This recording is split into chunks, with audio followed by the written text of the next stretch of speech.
Ay, ang pagkain ng Nueva Ecija, sinasangkot siya eh. Hindi gisang mabuti bago iluto. Hindi yung abod na lang titimplahan. Pag natikman niyo ang luto ng Nueva Ecija, kay iba. Ito yung tinumis namin na to, baboy ito. Hindi siya laman loob. Pinakaibahan nito doon sa kanila, ito ang sukal nito, mangga. May asim siya. Pag ang panahon ng sampalok at ala ng mangga, yun, pwede rin yun. Papaitan, ganun din. Ang pinakakaiba lang ng Nueva Ecija, wala siyang pait. Hello mga Kabs! Welcome back dito sa Team Dalas TV para sa isa na naman Travel for Food episode, and welcome dito sa Rice Granary of the Philippines, Nueva Ecija!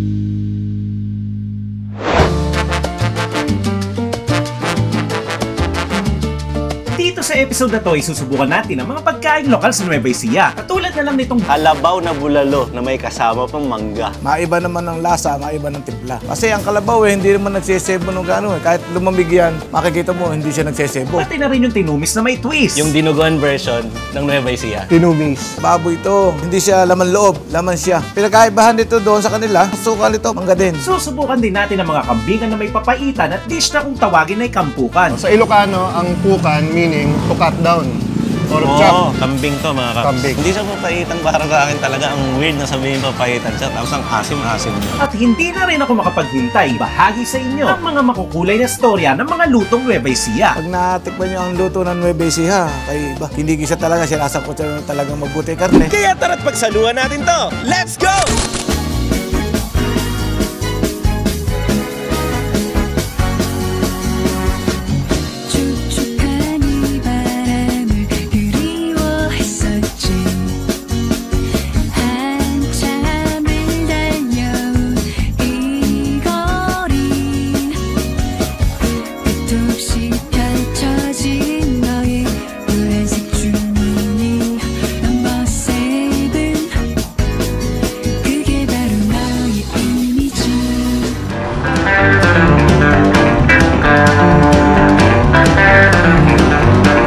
Stop natin tong Edmonds Bulaluhan sa Sapang. At hindi kayo maniwala dahil wala tayong local tour guide ngayong araw, kundi mga vlogger lang din na magto-tour guide. Kamusta? Sir. Ay, hello po, hello po. Hello po, sir. Ayun, tapos sila yung magkakapatid na parang tour guide na rin natin ngayong araw. Si Yui, ang food content creator na mas kilala bilang si Chow Food Crawl. Siya ang magiging tour guide for a day para sa ating Nueva Ecija Food Crawl. Pagdating kasi sa mga binibitang pagkain dito, isa siya sa mga food vlogger na marami ng kabisado. Dito nga rin pala siya minsan umuwi sa Nueva Ecija, kaya walang dudang kabisado na niya ang probinsya. Kaya naman lahat ng susugurin at titikman ay nakabase sa kanyang mga kabisadong kainan. Wow, meron naka-ready dito. Ang laki naman nito! Yan yung bulalo natin, kalderetang kalabaw, binayabas ang kalabaw, papaitan, ginilaw na balat, baboy, gulay, sisig. Meron po kayo yung tinatawag na tinumis. Ay, ito. Ito yung version ng dinuguan dito sa Nueva Ecija. Parang dito originated po ang tinumis, no? Iba-iba kasi version niya. Dito naman, dinuguan na medyo may asim yata to ng sapalok. Yan ang susubukan natin at saka yung bulalo. Manganta na mga Kabs! Kain na mga Kabs! Welcome dito sa Nueva Ecija, partikular dito sa Edmonds Bulaluhan. Para tikman, syempre sa title pa lang, Bulaluhan. Itong kakaibang bulalo, bulalong kalabaw na may mangga at yung tinumis o yung dinuguan na version ng Nueva Ecija. Ang kasama natin ngayon, isang food vlogger na malamang ay napapanood nyo pero hindi lang kayo familiar kasi hindi naman siya nagpapakita doon. Yui po ng Chow Food Crawl. Chow Food Crawl. Makantahan na mga Kabs. Chow Food Crawl po. Facebook, YouTube, meron din tayo. Ayun. Actually, sila po ang nagturo sa atin ng mga food spot na susubukan natin sa Nueva Ecija. So mag-umpisa tayo dito sa bulalo. Ano nga ba ang kakaiba sa bulalo ng Edmond? Kabs, tong bulalong to, kalabaw siya. Meron siyang mangga. Dito kasi sa barangay namin, sa bahay ng Hain, mangga ay kinabubuhay dito sa amin. Mangga ay hanap buhay dito sa amin. Naisipan ng tatay ko, bakit hindi natin subukan sa mangga para maiba naman ng lasa, maiba ng timpla. So ibig sabihin, bulalong kalabaw na to, tapos meron pa siyang manggang kalabaw. Oo, yun yung paasim niya. Tikman kaya agad natin, natin, no? Sabaw muna, sabaw. So siguro hindi pa naman nagagamit ng kutsara. Sandok na lang muna tayo. Sige. Habang kumukulo mga kapatid. Sinisigurado nila Kuya Edmond na palagi mainit ang sabaw kapag umu-order ka nito. Kaya naman asahan mong may kasama itong kalan kada isa-serve ang bulalo. Quality control. Siguradong umuusok, lalong lumalambot, nagiging malasa dahil nga sa palagi itong kumukulo. Diyos ko po, nagmamantika ulit. Cheers! Cheers! Masarap, Maasim, no? maasim. Lasang-lasa mo yung mangga, no? Asim kilig siya. Actually, yung asim niya, nakakatuwa. Parang sinigang siya. Ganun. Parang ganun yung lasa niya. Tapos, mamantika, yung sabaw. Pero siguro dahil ganun talaga eh. Kalabaw, baka-baka, mapa kung ano man yan. Lalabas at lalabas ang sebo niya kasi kanina pa yan pinapakulo. Tama. Kumbaga, kanina pa natin in-order pero hindi siya lumamig. At bukod dyan, Yui, ito. Ito ang inaabangan ko. Yan. Yung dinuguan version ng Nueva Ecija. Tinumis. Kadalasan, ang pampaasim nila sampalok. Dito, dahil madami ng mangga dito, mangga rin ang ginamit nila. Pwede sa rin tinumis. naman, no? So, pares naman maasim yun. Yun, tama. Iba kasi ang ginagamit nila suka. Ito, ang suka nito, mangga. Pag ang panahon ng sampalok at ala ng mangga, yun, pwede rin yun. Pinagkaibahan dito doon sa kanila, itong tinumis namin na to, baboy to. Hindi siya laman loob, laman siya. So, yun ang pagkakaiba sa dinuguan ng Nueva Ecija, dinuguan ng ibang lugar. Minsan nilalagyan ng gata. Yung iba naman, buo-buo yung dugo. Katulad sa Pampanga, buo-buo yung dugo. Dito naman, wala daw siyang laman loob. Pwera atay. Tama. Atay lang yung pinakalaman loob, tapos puro karne. Ang ganda ng itsura at saka consistency. Oo, ganun din. Ito naman, na nandun yung mangga, nandun din yung alat. Yun din, parehas yung texture din, nagmamantika din. Kasi ito naman, may kasamang taba ng baboy. Tama. Ang sarap ng combination kapag mayroong kasamang atay, yung texture niya sa bibig, parang may aligas-gas na lasang laman loob. Ibang-iba siya sa dinuguan natin, no? Iba, Sa iba. nakasanayan natin dinuguan, ibang-iba siya. Common na dinuguan na alam na yun. Parang chocolate. Tama. Parang chocolate sauce, parang malapot. Dito, medyo may labnaw. Yeah. Kainin na natin to. Oh, sige, sige. Parang, ang laki kasi niyan eh. Nakakatakot din galawin eh. Ngayon, oh. Tingnan mo Kita naman, nyo no? naman mga Cubs. Grabe yan. Ay, Diyos ko po. Lambot, oh. Ang dali pang iwain. Ang gamit niya, ano lang mga Cubs, oh, yung maliit na kutsilyo. Kabs. Pero sumasama. Na to. Teka, kunin natin, mamalaglag. Ay, Diyos ko, nanginginig. Hindi ako yung nanginginig, mga Cubs. Nanginginig din to. Parang yung kinain natin sa Cebu, nanginginig ng pusa. Jelly-like, mga Cubs, oh. Hindi ko kakainin ng buto, ah. Tatapyasin ko lang ng konti. Kasi natin. Medyo baka bumara yan, mga Cubs, eh. Yan, oh. Yan, ganyan na lang muna. Konting-konti lang, mga Cubs, oh. Cheers. Alam mo, para kang kumakain ng gelatin na medyo chewing konti, pero sumasama din, bumibigay din. Grabe lambot, no? Ano yung parang sebo sa bibig, mga Cubs? Pag mga ganito naman, siyempre, dapat Hinahinay. huwag palagi, hinahinay lang, in moderation. Kung napanood niyo yung pinuntahan ko na Cebu na parang ganyan din ang mga pinagkakain ko, matagal na po yun. Hindi naman magkasunod to. So, paminsan-minsan lang. Alam mo, Kabs, si Kuya Edmond, tuwing Sabado, lalatag siya dito ng tolda, mesa, nagtitinda siya ng Oy. kalabaw. Bagay, para Diyan, makita diyan siya agad, no? nakilala. Tapos yung natitira na sa paninda niya, yun yung pinapakuluan niya. Tapos tinitinda niya dito sa... Madiskarte pala si Kuya Edmond. Si Kuya Edmond kanina yung nakausap din natin. Marami rin siyang mga kwento. At hindi lang naman tinumis at saka bulalo ang meron dito sa Edmond's Bulaluhan. Pero kadalasan kasi, pag pupunta ka dito, dahil bulaluhan nga yung pangalan nila, eh syempre kukuha ang bulalo. Pero madalas, may iba't ibang ulam dyan. Meron silang mga Bicol Express, menudo, mga tokwat baboy, gulay. Tulad nito, tinumis, ulam din to. Pero dito, ang pinunta talaga natin, yung tinumis at saka yung bilalo kasi Nueva Ecija. Pagdating kasi sa Nueva Ecija, original itong tinumis. At ngayon lang ako nakakita ng bulalong kalabaw. Teka, moment of silence tayo. Kumain muna tayo, mga Cubs. Let's go.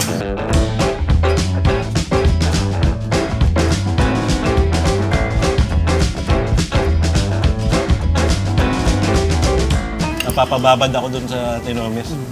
Nahalos hindi ko na binalikan to. Balikan natin to. Pero dahil bulalo siya, mga Cubs, feeling ko, masarap na i-partner dyan sa usawan, yung patis mansi. Siyempre, sili, kalamansi, lagyan ng patis. Tapos iwain natin tong sili para makakuha tayo. Ayan, lagyan natin sa kanin. Tapos magiwa tayo dito ng konting-konting liquid. Lagyan natin ng konting-konting sabaw. Tignan nyo naman yung sabaw, mga Cubs. Mantika to the max yan. Actually, mas okay siya kung patis lang. Kasi maasim siya. Para malasahan mo rin yung Oo, mangga. totoo. Suggestion ko patis na. Nagawa ko na eh. Okay na. Kailangan ko na siyang kainin. Dito talaga, si Kuya Edmond lang ang gumagawa nitong tinumis na ginagamitan niya ng mangga. Kahit saka magpunta sa Nueva Ecija, siya lang gumagawa. Kaya wala yung mga parang dahon Sampa. nung Oo, sabaw. dahon, wala. Hinahanap ko rin kanina. Yun pala yung pagkakaiba. Pag dito ka sa Edmond's Bulaluhan, at least may twist. Pero tinumis. Pati rin ito, bulalo sa mangga siya rin. Oo, ito naman, bulalong kalabaw na may manggang kalabaw. Oo, kaya talagang dadayuhin mo. Kasi wala sa iba eh. Totoo yan. Actually, ngayon ko lang narinig yan. Well, nakakarinig ako ng sinigang na may mangga. Pero ito ang kauna-una na pagkakataon, nakarinig ako ng bulalong may mangga. Kung meron man, share nyo na lang sa comment. Pero ako, personal naming opinion, ngayon Yun lang. Saka Cubs, hindi lang ito yung pupuntahan natin sa Nueva Ecija. Uy, yan ang gusto ko na mamagal. So, meron pa tayo pupuntahan na Kambingan naman. Favorite natin Marami pala. Oo, dinarayo rin dito sa Nueva Ecija yan. At balita ako, merong mga iba't ibang dishes kasi kambingan nga eh. Doon na natin tikman yung iba't ibang klaseng recipe ng kambing. Malapit lang ba dito? Malapit lang dito. Kailangan na natin puntahan yun, hindi na ako mapaghintay mga kaps. Excited na rin ako ipakita sa inyo. Kaya tumalun na agad tayo doon, ngayon din.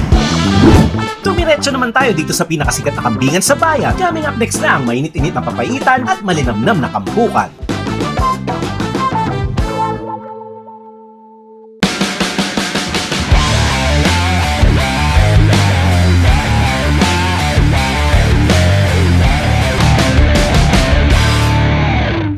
Dito pa rin tayo sa Nueva Ecija. Dito naman tayo ngayon lumipat sa Vanjis Kambingan. Siyempre, puro kambing ang mga nandito. Pero ano-ano ba in-order natin dito? Cubs, meron tayo ditong kapukan, papaitan, tapos sinampalukang kambing, tsaka tinumis. Ang pagbabalik ng tinumis na naman. Pero bakit kaya tayo umorder ulit ng tinumis dito sa pangalawang nilipatan natin? Doon sa una natin kinainan, ang hinahalo nila pampaasim sa tinumis nila mangga. Okay. Dito, sampalok naman. Parang ito naman yata talaga yung original Yan at ang legit, original, no? oo. So, sampalok. Kaya pala kanina, parang hinahanap ko yung mga dahon ng sampalok dun sa mismong tinumis. Wala. Kasi nga, mangga yun. This time, ito yung totoong. Yan. Hindi naman sa peke yung kanina. Ibang twist lang yun. Ito yung kilala natin na tinumis. Nakatikim naman na tayo niyan kanina. So, mamaya na lang yan. Mas curious ako dito sa in-order mong papaitan. Oo. Hindi ko sure kung papaitan din ba to na nasa norte, yung sa Ilocos, yung mga ganon. May version din yata sila dito, no? Kakaiba dito. Tikman natin habang mainit pa, habang umuusok pa, halu-haluin natin. Tikman natin na kasama na yung mga laman. Kambing to, mga kaps. Kambing. Papaitan na walang kapait. Asim ang meron. May asim. Bakit ganun, no? Dito sa Nueva Ecija, nangingibabaw yung mga asim. Mahilig sila sa maasim. Tama.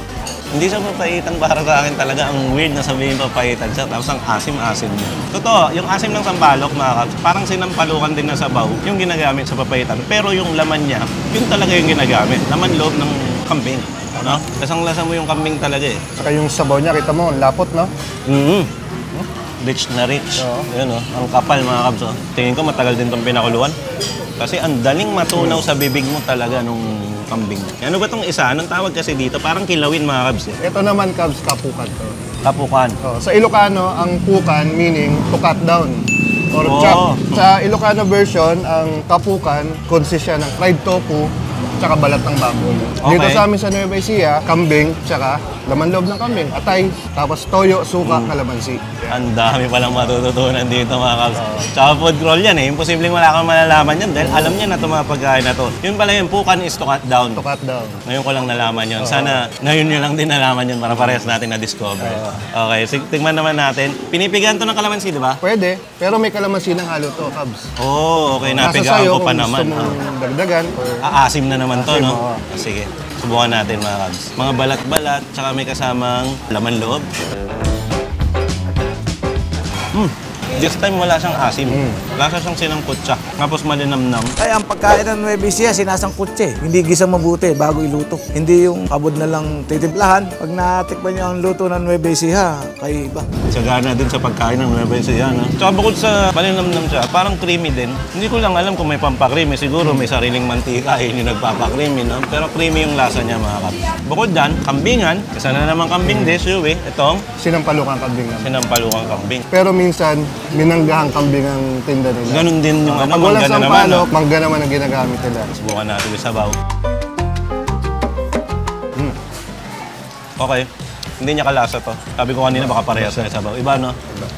Mas pure ang lasa nito. Kasi wala naman loob to eh. Sinampalukan talaga ang kambing to eh. So yung karne lang talaga nakatas ang malalasaan mo dito. Ito kasi iba ang katas ng laman loob talaga eh. Sa katas ng karne lang. Subukan natin yung karne mismo.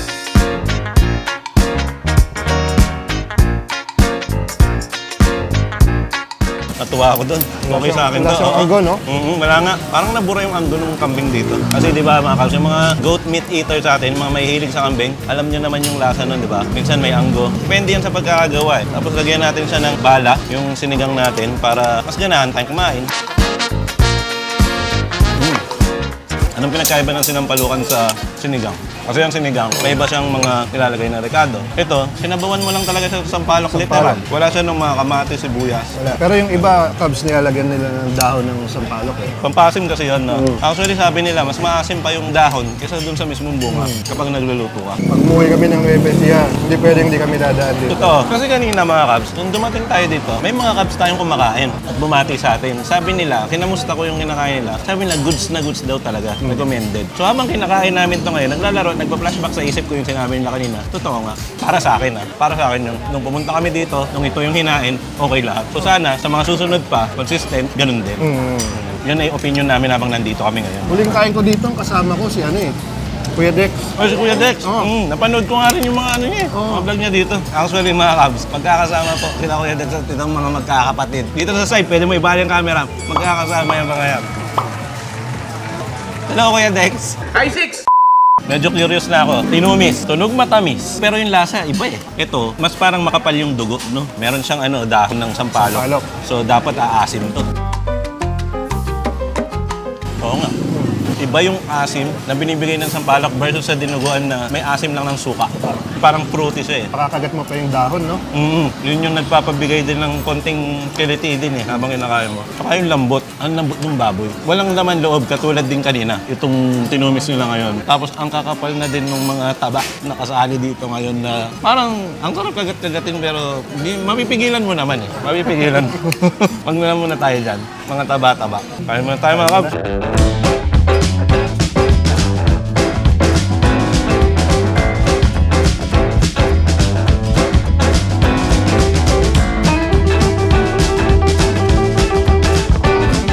Ang dami namin nakain dito sa Nueva Ecija. Halos kapitbahay lang natin to. Arayat, Pampanga din. Nueva Ecija na yun eh. Bad ng Unit pa, Bulacan naman. Central Luzon. Ito yung mga version na hindi ko inasahan. Kasi kapag meron ka mga hindi inaasahang lasa, tapos yung lasang yun natuwa ka. Satisfying, nakaka-enjoy. Kaya isa na namang nakakatuwa, nakaka-enjoy na travel for food to. At syempre, maraming salamat Chow Food Crawl sa pag-tour dito sa Nueva Ecija. Hindi lang sa kanya, pati sa mga kapatid ni Chow Food Crawl. Ayan po, Zakas TV at E-Tour. Sila po yung nasa likod ng mga channel na yon. Pasensya na kayo at pinace reveal ko kayo. Hindi po talaga sila lumilitaw dyan. Si Food Pelas din pala, Taguna Food Pelas. Mga hindi po lumilitaw yan. Hindi nyo nakikita yan sa mga video nila. Pero ang mga video nila, mga ganito din. Mga pagkain. Kaya marami ka rin mapupulot sa kanila through experience nila. Kaya itong mga tour nyo sa amin na ganito, thank you very much dito sa pagpapakilala ng ganitong tour. Baka may gusto kang batiin sa kanila habang nanonood sila. Kung nanonood ka man, Kuya Dex. Shout out. Shout out. Kuya Dex, ha? Ikaw kasi, di ka nagpapakita sa kanila eh. Busy eh. Sobrang busy niya talaga ngayon. Ngayong araw, hindi lang ngayong araw na to, itong mga nakaraan pa, sobrang busy niya. Ba't wala? Ha? Kinukwento nila eh. Lagi na lang kinukwento. Hindi, actually, medyo spoiler to mga sinasabi. Pero hindi naman siguro kayo aabot dito, mga Kaps, no? Pero kung umabot kayo dito, i-comment nyo sa baba na umabot kayo dito. Diba? Ganun lang naman yun eh. Ayun, hindi lang naman to, no? Alam ko sanay kayo sa travel for food na at least 3 ang pinupuntahan natin kayo na. Pero mamaya-maya, maglalagay tayo ng mga bonus din. Mamimili tayo ng mga may uuwi natin. Katulad ng mga nakikita natin dyan sa daan. Minsan may nakikita ako dyan na 1 day old. Alam ng mga taga Nueva Ecija yan. Pati yung longganisa ng Cabanatuan. Yung basta dito sa Nueva Ecija. Batutay ang tawag daw. Tama. Cabanatuan, tama. O sana makakita kami mga Cubs, no? Hindi kami sure kasi kung makakita kami sa mga oras na to. Nandito pa kasi kami. Kaya kailangan natin outro to. Baka maubusan tayo. Thank you very much. Sana natuwa kayo sa episode na to. Sana nabigyan namin kayo ng pasyal. Kahit pa paano. Kahit nasa bahay lang kayo na nanonood. Nabigyan namin kayo ng busog at ngiti sa inyong mga labi. At sana palagi kayo nag-i-enjoy at natutuwa sa amin. Abangan nyo pa rin kami mga Cubs dahil marami pang pwedeng abangan. Di ba? Tama. Sa Team Madami talaga silang aabangan. medyo spoiler yun. Ikaw na magsabi, hindi ako. Si Kuya Dex. Ako po si Camster at siya naman si Chow Food Crawl. At ito po ang Team Galas TV na lagi magsasabi at magpapaalala sa inyo na huwag niyong kakalimutan at palagi ninyong tatandaan na uminom pala tayo ng rule number 2. Rule number 2, buko yata to. Buko. Rule number 2, pampawi ng uhaw, pantulak ng mga kinain. Cheers! Cheers mga Cubs! Okay.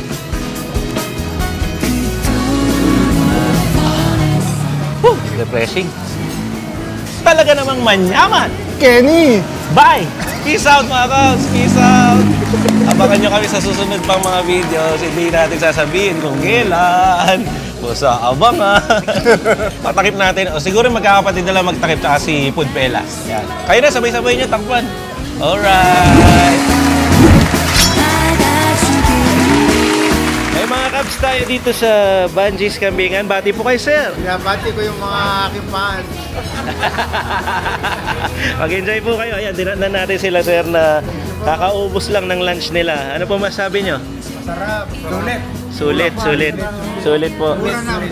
Ito mga oras na to, hindi pa po ako nakaka-order kaya titikim na rin po ako. Salamat po Salamat. Perry, pogi ka daw sabi ni sir. Shake. Bati dance. Nag-enjoy sila sa nakita ng personal. Mga Kabs, bukod dun sa kinakainan dun sa loob, meron din naman dito sa site na parang garden nila, sir. Ayan yung bahay nila. Pero pwede po kayong kumain sa mga kubo dito. Tapos yung restroom nila nandun. Wala pong extra charge. Kung kakain kayo sa mga kubo, hindi nyo kailangan magbayad ng extra. Kung trip nyo lang, presko, pwede kayong kumain dyan. At malawak dito sa loob, mga Kabs. Pwede pa kayong pumasok dito. Ayan, hanggang doon. Merong kubo doon na mahaba din. Kung trip nyo yung parang provincia feels na kainan, pwede rin kayo dito sa likod. Bukod dun sa harapan na kinakainan. Ayan po ang Edmonds Bulaluan. Kwento ko lang na kakain na si Chuel. Kasi hindi naman nakikita ang kumakain siya. So, kakain siya ngayon. First bite, thank you Lord. Ayun. Ayan mga Kabs, hindi po edited yun. Nagsalita po talaga si Chuel. Na ano po to, 1 day old na egg tsaka 1 day old na chick. Magkano po to? 100 po isang plastic. Ayan mga Kabs, so 100 isang plastic. Itlog na siya. Kuha po akong tig isa. Medyo nakabata po yata yan eh. Usong-uso yata. Usong-uso po yan dito, Nonay. Sa... Basta napapadpad kami dito, nakakita kami ng mga ganito. Mamaya kakainin po namin ito sa Pampanga, sa bahay. Ayan mga Kabs, palaging meron. At bukod dito, mayaman din yata ang lugar na to sa mangga. Di ba po, Nay? Mangga, kasi may mangga dun sa kabila eh. Oo, kasi po yung mga pinagkakain namin, laging may lasang mangga. Yung bulalo, ganun. O sige po, Nay, maraming salamat po.